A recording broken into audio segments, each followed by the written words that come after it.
నమ శివాయ. కార్తీక పురాణము 9వ అధ్యాయము స్వర్గ నరకాలు.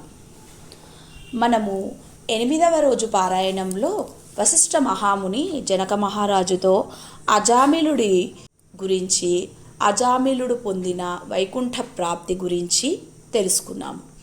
ఇంకా ఈ అధ్యాయంలో వశిష్ఠ మహాముని జనక మహారాజుతో ఈ విధంగా చెప్తున్నారు.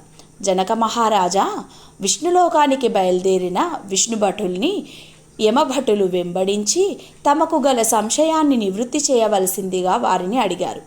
సమవర్తి దూతలారా, హరిహరుల నామస్మరణ యొక్క గొప్పతనం గురించి మీకు తెలియదా? అవసాన కాలంలో ఆ దేవదేవుని స్మరణ సర్వపాప సంహారము గదా. అందువల్ల మేము అజామిలుణ్ణి తీసుకువెళ్తున్నాము అన్నారు. అయ్యలారా, అధర్మ ప్రవర్తన గల వ్యక్తి చేయు పాపకృత్యములకు తగిన దండన విధించవలెను గదా.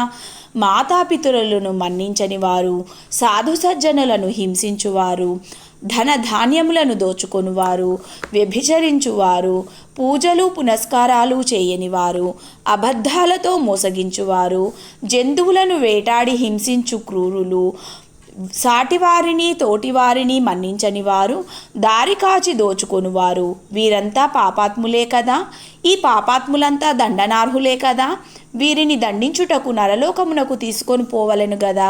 కులభ్రష్టుడు, తల్లిదండ్రులను మన్నించనివాడు, ధర్మాధర్మములను పాటించనివాడు, వావి వరుసలు పాటించనివాడు, వేటగాడు, పరమ కిరాతకుడైన అజామిలుణ్ణి మీరెలా వైకుంఠానికి తీసుకువెళ్లారు అని యమభటులు విష్ణుదూతలను ప్రశ్నించారు. అయ్యలారా, సత్పురుషులు పుణ్యకార్యములు చేయువారు, యజ్ఞయాగాదులు నిర్వహించువారు, తల్లిదండ్రులను మన్నించువారు, పెద్దలను గౌరవించువారు, దానములు చేయువారు, వంచన చేయనివారు, సతీపతి ధర్మాన్ని మన్నించువారు, పశుపక్ష్యాదులను ప్రేమించువారు, సంతర్పణలు పూజలు చేయువారు, ఆర్తులను ఆదుకొనువారు పుణ్యాత్ములు. స్వర్గంలో వారికి చోటు ముక్తి కలుగును.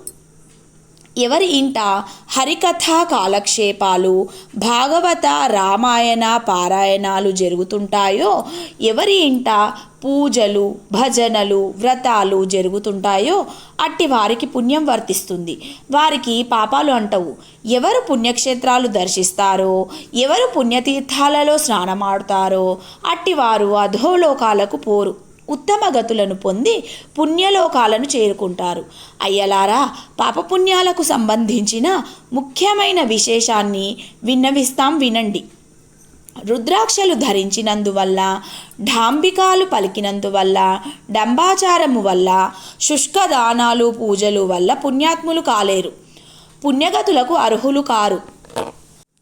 యుక్తాయుక్తాలు గమనించకుండా, తామేమిటో తమ ప్రవర్తనేమిటో గమనించకుండా దుర్మార్గంగా నీతిమాలిన బ్రతుకును వెళ్ళబుచ్చుకునేవారు తెలిసో తెలియకో వెక్కిరింతగానో హరిహర సంకీర్తన చేసిన, అవసాన కాలంలో ఇష్టదేవతా స్మరణను చేసిన సమస్త పాపాలు తొలగి పునీతులవుతారు, దైవ సాన్నిధ్యాన్ని పొందుతారు.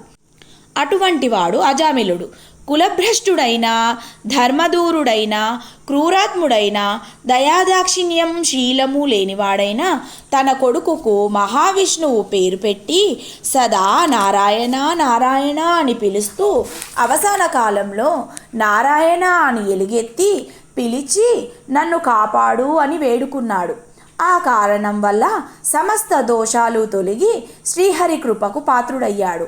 ఆపన్న శరణ్యుని శరణు కోరిన వాడయ్యాడు, ముక్తికి అర్హుడయ్యాడు.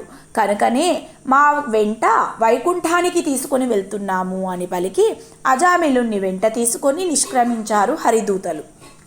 స్వర్గ నరకాల అధ్యాయము కార్తీక పురాణము 9వ రోజు పారాయణ భాగం సమాప్తం. ఓం శ్రీ కేదార దామోదరాయ నమః.